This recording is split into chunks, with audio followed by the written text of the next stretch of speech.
한 주간 잘 지내셨습니까, 여러분? 네, 오늘은 얼마 전에는 마이크가 핀 마이크를 사용해서 좀 어색했는데 오늘은 성찬 예식 가운을 좀 입고 오늘 또 성찬식이기 때문에 여러분들 앞에 섰습니다. 오늘이 또 우리에겐 어떻게 보면은 굉장히 중요한 자리고 또 은혜의 자리인 줄 믿습니다.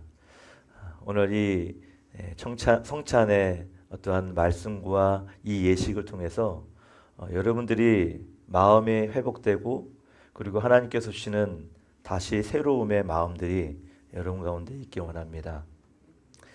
제가 계속해서 한 가지 예배 시간에 그런 멘트가 없으면은 말씀을 드려야지 계속 제가 생각을 하는데 그런 멘트를 계속 하시는 그러한 우리 집사님들이 있으셔서 제가 그래도 그냥 말씀을 드립니다. 기도하실 때에 기도하겠습니다 말씀하지 마시고 그냥 나오셔서 기도하시면 됩니다. 기도하겠습니다 안 할 때 제가 하려고 했거든요. 근데 모두가 다 기도하겠습니다라고 멘트를 알리고 기도를 하셔요. 네.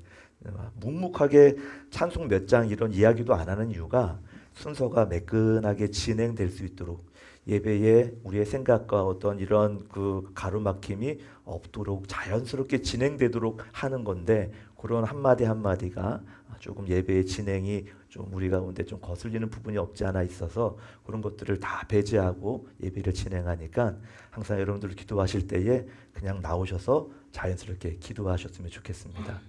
오늘은 제목이 새로운 시작의 자리라는 제목으로 같이 말씀의 은혜를 나눕니다. 여러분 예수님께서 공생의 시간들이 긴 시간이 아니라 딱 3년이었죠. 그 3년의 시간 이제 마지막 밤 마지막 날이 오늘 본문에 읽은 그러한 시간입니다. 제자들과 한 자리에 앉으셨어요. 그리고 그 식탁은 단순한 식탁의 자리가 아닙니다. 그 식탁은 그동안 함께 했었던 제자들, 그 제자들은 실패했던 제자들이었고 그리고 연약했던 제자들이 또 배신했던 그런 모습들, 이 연약한 모습을 이미 다 알고 계시는 예수님이셨고 그럼에도 불구하고 그 자리를 마련하신 것은 끝까지 제자들과 사람들을 사랑하시기 때문에 예수님께서 그 마음이 담긴 이 자리가 오늘 성찬의 자리였습니다. 사람이 여러분 마지막 순간이 되면 거짓말이 나올까요? 마지막 순간이 되면 거짓말이 안 나옵니다. 항상 임종을 거두는 제가 임종에 거두는 그러한 여러분들을 여태까지 사역하면서 보았는데 그 어떤 사람도 그 마지막 가는 그 길에 그 거짓말로 혹은 형식적으로 얘기한 사람은 아무도 없습니다. 항상 마음에 진심을 담아 그 후세에게 어떠한 모습이 있으면 좋겠다. 그리고 내가 지금까지 어떤 모습을 살아왔는데 내가 그것이 가장 마음이 아프다, 후회스럽다라는 이런 말 한마디지 그 어떤 한마디도 형식적인 말은 없습니다. 오늘 예수님께서 그 마지막 날, 그 마지막 시간 제자들과 함께해서 같이 나누는 시간엔 정말 마음을 담아서 예수님께서 대화하는 그러한 시간의 자리가 오늘 이 시간입니다. 그래서 오늘 제자들에게 예수님께서 이 떡과 잔을 통해서 나를 기억해라. 떡과 잔을 통해서 나를 기억해라 라고 그렇게 말씀하셨어요. 그런데 이 말씀은 단순히 이 예식을 지키라 라는 그런 말씀이 아닙니다. 오늘 이 말씀은 나의 하는 이 마음의 말, 너희를 향한 내 마음의 사랑, 너희를 향한 내 어떠한 용서의 사랑의 마음들을 절대 잊지 말았으면 좋겠다라는 이 마음이 여기 담겨져 있는 겁니다. 그리고 나서 또 한 가지 의미가 있다면 너희들 이미 실패와 배신과 연약함의 모습을 이미 다 알고 계셔요. 그렇기 때문에 너희들 그럴지라도 말은 안 하더라도 그럴지라도 다시 시작해라. 다시 일어나라 라는 의미가 이 안에 담겨져 있는 겁니다. 그래서 오늘 우리는 이 식탁 앞에 우리는 우리에게 다시 한번 예수님께서 물어보시는 겁니다. 저뿐만 아니라 여러분에게 나는 주님의 사랑을, 너는 주님의 사랑을, 나의 사랑을 어떻게 기억하고 있느냐? 그리고 그 사랑을 담고 너희들은 어떻게 노력하고 감내하며 살아가고 있느냐? 우리에게 그 진심 어린 마음을 담아 오늘 우리에게도 지금 말씀을 하고 있는 겁니다. 여러분, 성찬식을 그동안 진행해 왔으리라 보는데 성찬식을 할 때 가장 긴장되는 시간이 있어요. 그 긴장되는 시간이 언제인지 아십니까? 잔을 들어서 마실 때 가장 긴장스럽습니다. 왜? 엎으면 어떻게 됩니까? 잘 안 지워집니다. 엎으면 끈적끈적합니다. 그래서 가장 긴장이 돼요. 조심스럽게 이렇게 마시려고. 여러분, 근데 떡은 괜찮죠? 떡은 떨어져도 바닥에 있어도 해서 먹으면 돼요. 네.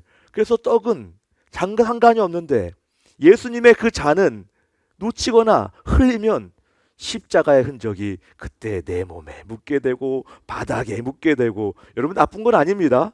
네, 절대 나쁜 게 아니니까 흘려도 괜찮습니다. 네, 뭐 빨면 되고 요즘엔 너무나도 좋은 세제가 나와서 다 빨립니다. 그렇죠? 오늘 이 성찬의 예식이 정말 우리에게 두 가지를 좀 기억하기 원하는데 그 중에 한 가지는 사랑을 기억하는 자리가 되시기 바랍니다. 누구의 사랑? 예수님의 사랑을 기억하는 자리가 되었으면 좋겠습니다. 오늘 예수님께서 말씀하십니다. 받아라. 이것은 내 몸이니라 라고 오늘 22절에 그렇게 말씀을 하십니다. 그분은 자신의 몸을 떼어서 사랑을 나누어 주고 계시는 겁니다. 지금 자신의 몸을 떼어서. 그리고 사랑은 우리가 알고 있듯이 말이 아닙니다. 행동이어야 되고 태도여야 됩니다.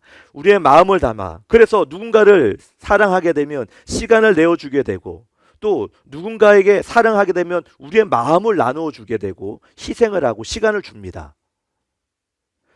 희생할 때의 그 순간이 바로 오늘 떡을 떼는 자리다라는 것을 기억하시기 바랍니다. 오늘날 우리도 지금 시간에 떡을 받고 있잖아요. 떡을 받게 될 겁니다. 그것은 주님, 나도 주님의 사랑을 오늘 이 시간 기억하겠습니다. 내가 오늘 그 주님의 나를 위해서 몸버려 주신 그 조각 하나하나 내 떡을 받아서 내가 그것을 기억하겠습니다. 그리고 그 기억하며 서로 나누겠습니다. 라는 그 마음이 오늘 이 시간에 있으셔야 되는 겁니다. 사랑은 기억에서 시작되고 그리고 나눔에서 완성이 되는 게 바로 사랑입니다. 여러분, 또한 예수님께서는 나를 기억하라 라고 말씀하셨습니다. 나를 기억하라. 그 기억은 단순히 과거를 떠올려라 그런 의미가 아닙니다. 그것은 기억한다라는 것은 그분의 사랑하는 마음, 그분의 사랑하고 용서하는 마음, 그리고 그분의 마음에 나누고 싶은 예수님의 그 마음을 너희들이 마음에 담아서 그 마음을 담아내서 살아내라. 나를 기억하라 라는 것은 바로 그런 의미입니다. 우리가 주님의 사랑을 기억한다면 우리는 남을 손가락질하기보다는 사랑해 줘야 되는 거죠. 나는 비판하기보다는 그 사람을 용서해 줘야죠. 그게 예수님의 사랑이고 예수님의 마음이시기 때문에 오늘 우리의 성찬을 통해서 그런 마음을 다시 되뇌이고 다시 기억하는 그런 시간이 되었으면 좋겠습니다. 어느 신학자가 말을 합니다. 기억은 신앙의 뿌리요 사랑의 씨앗이다. 여러분, 그렇잖아요. 기억은 우리의 어떠한 그 신앙의 뿌리다. 그리고 사랑의 씨앗인데 기억이 없으면 예수님을 기억할 수 있겠습니까? 못해요. 예수님을 기억하지 못한다면 우리의 믿음이 올바로 성장할 수가, 아니 그 믿음이 우리 가운데 있기나도 할까요? 불가능한 겁니다. 그렇기 때문에 예수님을 향한 그 기억은 우리의 신앙의 뿌리가 되고 사랑의 씨앗이 되는 겁니다. 예수님의 그 씨앗, 예수님의 기억이 그렇게 우리 마음 가운데에 사라져야 되는 것입니다.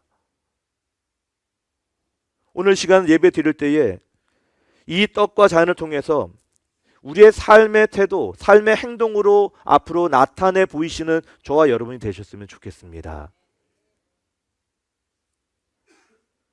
성찬의 떡은 작은 떡 한 조각이라도 그 떡이 가지는 의미는 굉장히 큽니다.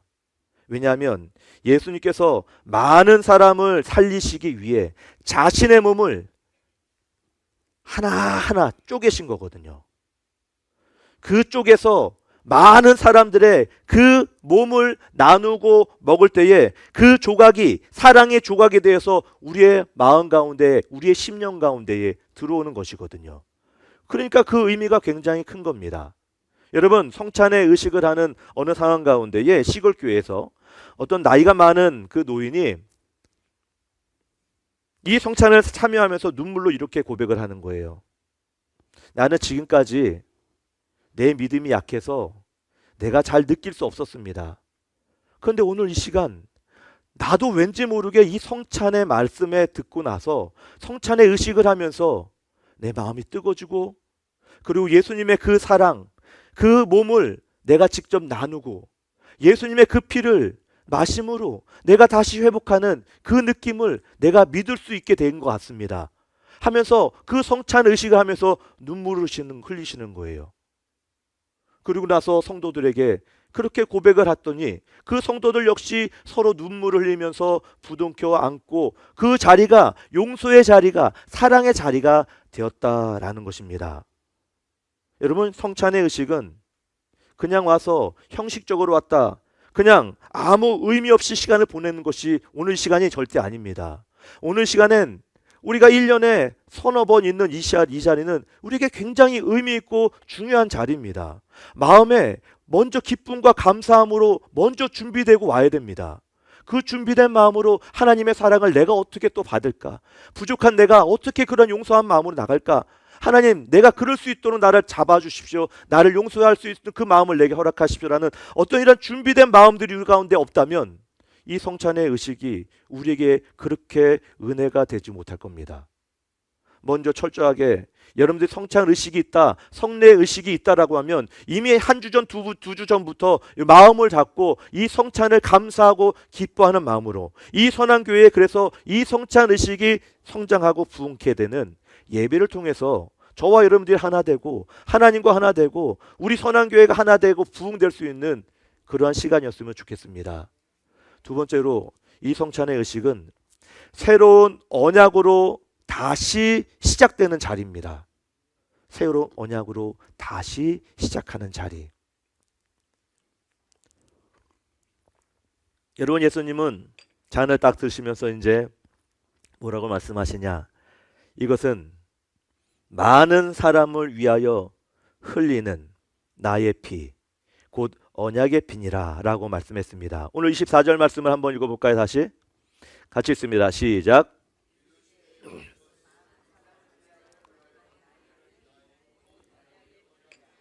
아멘. 여러분, 이 말은 과거에 있었던 옛날의 제사들, 그 모든 제사들을 이제 내가 완성시키겠다 라고 하시는 말씀입니다. 여러분, 과거의 제사는 죄를 씻기 위해서 어떠한 과정을 거쳤습니까? 그 제사를 드리려면 그 죄를 씻기 위해서 짐승의 피를 흘리게 했습니다. 짐승을 죽여서 그 짐승의 가죽을 벗기고 각을 띠고 그리고 피를 흘리게 해서 그 피를 뿌려서 죄를 씻기는, 여러분, 그게 매주 한 마리 한 마리씩 되는 그 시간들 얼마나 많은 죄를, 얼마나 많은 짐승을 죽였겠습니까? 그런데 오늘 예수님께서는 그것을 완성하러 오셨다라는 것은 더 이상 그 짐승의 피를 뿌리지 않아도 되는 겁니다. 이제 예수님의 그 피를 흘림으로 그 어떠한 짐승이 죽지 않아도 피를 흘려도 안 되는 것이고, 오히려 예수 그리스도의 피를 흘림으로 말미암아 모든 것들이 이제 완전해지고 완성되어지는 겁니다. 짐승의 피로 죄를 덮는 시대가 아니라 예수 그리스도의 그 피로 이제 모든 죄가 덮어지는 그 시대가 바로 오늘 이 시간부터 이후에 지금까지 앞으로도 그 시간은 동일하게 작용되는 겁니다. 그래서 주님의 피로 새로운 시대가 시작되는 그러한 시대인 거죠. 그런데 예수님의 피는요, 사람들의 죄를 정죄하거나 사람들의 잘못을 비판하는 그러한 피가 아닙니다.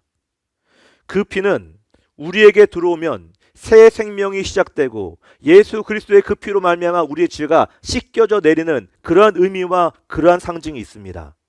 그렇기 때문에 우리는 매번 실패하고 매번 낙심하고 우리는 좌절하지만, 그러나 예수님께서 그 피를 우리에게 주심으로 너희들 일어나라, 다시 시작해라 라고 매번 우리를 다시 일으켜 세우시는 겁니다. 그렇기 때문에 이 피는, 예수 그리스도의 피는 새로운 언약의 관계에 있는 그 언약인 겁니다. 새로운 관계에서 시작되는 그러한 관계. 잔이 작지만 이 안에는 헌신의 깊은 의미가 담겨져 있습니다. 왜? 예수님께서도 뭐라고 말씀합니까? 많은 사람을 위하여 흘리는 피라. 나의 피가 많은 사람을 위하여 흘리는 피라 라고 말씀했습니다. 그 많은 사람들은 모든 이 세상의 사람들을 의미합니다. 이 피는 단 한 사람이라도 회복되길 바라는 예수 그리스도의 사랑의 마음이 이 안에 담겨져 있는 겁니다. 우리도 때로는 신앙이 무너지고 관계가 어려워지고 물질로 힘들어질 때, 여러분, 주님의 피는 우리를 다시 일으켜 세워서 너 다시 시작해라 라고 말씀하시는 거예요. 넘어져도 괜찮다, 쓰러져도 괜찮다, 다쳐도 괜찮다, 이미 내가 너를 위해서 모든 피를 흘렸고 너를 다 용서해 줬다, 그러니 너는 다시 일어나기만 하면 된다 라는 그 예수 그리스도의 피가, 예수 그리스도의 보혈의 의미가 바로 그 뜻인 겁니다. 그래서 오늘 이 말씀에 마지막의 만찬은 절망의 마지막의 자리가 아닌 겁니다. 제자들과 또 다른 시작, 절망의 자리, 낙심의 자리에서 희망과 소망을 갖게 하시는 하나님의, 예수님의 또 다른 시작이 바로 제자들의 오늘 이 시작인 겁니다. 그렇다면 오늘 우리에게 이 성찬의 의미 역시 예수님과 날마다 같이 살아갈 수 있는 새로운 시작의 의미가 오늘 성찬의 의미 가운데에 늘 기억되어지고 다시 시작되어져야 되는 겁니다. 우리가 신앙에 무거워질 때 우리는 기억해야 됩니다. 주님, 나를 위해서 이미 피를 흘리셨다라는 사실 내가 기억합니다. 실패와 후회로 마음이 지칠 때라도 주님, 오늘 이 피는 나를 다시 세우시고 나를 일으키시는 피인 줄 내가 믿습니다 라는 그 믿음이 우리 가운데 늘 있어야 되는 것입니다. 이 피는 과거의 상처를 새 출발의 은혜로 바꾸는 능력이 이 안에 있는 겁니다. 그것이 예수 그리스도의 능력이십니다. 아이가 성찬에 참여했는데 물론 참여했다고 잔을 마실 수는 없죠. 입교를 통과해야 되고 세례를 받는 사람만이 이 떡과 잔을 마실 수가 있습니다. 아이가 엄마가 성찬 의식을 진행하는 잔을 마시는 시간에 엄마, 그것은 무슨 맛이야? 라고 했더니 엄마가 뭐라고 했을까요? 예수님의 피 맛이야 라고 얘기했습니다. 그저 아이가 뭐라고 얘기했을까요? 그럼 엄마 뱀파이어 되는 거야? 왜 그럼 뱀파이어 능력이 있는 거야? 라고 얘기했더랍니다. 여러분, 뱀파이어의 능력은 우리 가운데 없더라도 그 피를 마심으로 오늘 말씀드린 새 출발의 은혜에 시작되는 그 새 힘을 우리가 이 성찬을 통해서 늘 얻을 수 있길 소원합니다. 결론적으로 말씀을 드립니다. 여러분, 마지막 만찬은 새로운 사랑의 시작입니다. 예수님은 마지막 밤 제자들의 잘못, 제자들의 연약함, 그들이 3번 부인할 것, 그들이 나를 팔 것, 그 모든 것을 이미 알고 계셨어요. 그럼에도 불구하고 예수님은 제자들을 다 불러 모아서 오늘 이 시간에 떡과 잔을 나누는 식탁의 교제를 나누고 계시는 겁니다. 오늘 이 식탁의 끝이 아니죠. 같이 먹는 그 끝이 아니라 새로운 시작하는 그러한 자리인 것입니다. 그래서 오늘도 이 자리에 우리는 초대받은 한 사람 한 사람이 모였습니다. 물론 아직 세례를 못 받으신 분들은 나중에 세례를 받고 참여를 해야겠지만, 세례를 받으신 분들은 같이 그런 의미로 모였습니다. 떡과 잔을 받을 때 단지 예식을 그냥 의무적으로 형식적으로 참여하는 것이 아니라 주님의 사랑을 기억하고, 그리고 새로운 마음으로 내가 다시 시작하겠습니다라는 그 믿음을 따라 고백하시는 시간이 되었으면 좋겠습니다. 이 만찬은 마지막의 만찬이 아니라 우리를 다시 사랑하게 하시고, 그리고 다시 믿게 하시고, 그리고 다시 걸어가게 다시 일으키시는 하나님의 첫 걸음의 시작이다라는 것을 기억하셨으면 좋겠습니다. 기도합니다. 하나님, 감사합니다. 오늘 시간에도 우리에게 이 성찬의 의식을 참여하여 이 예배 가운데 하나님의 사랑을 기억하고 하나님의 새로운 언약을 다시 한번 우리가 잊지 않아서 다시 일어설 수 있는 자리가 될 수 있도록 인도하여 주옵소서. 작지만 그 큰 의미를 깨닫게 하시고, 또한 작은 양이지만 이 안에 예수 그리스도의 깊은 헌신이 있다라는 것을 깨달아 날마다 주님의 이 예식에 참여하고 기억하는 우리 모든 성도들 되게 하여 주옵소서. 감사드리며 예수님의 이름으로 기도드리옵나이다. 아멘. 아멘.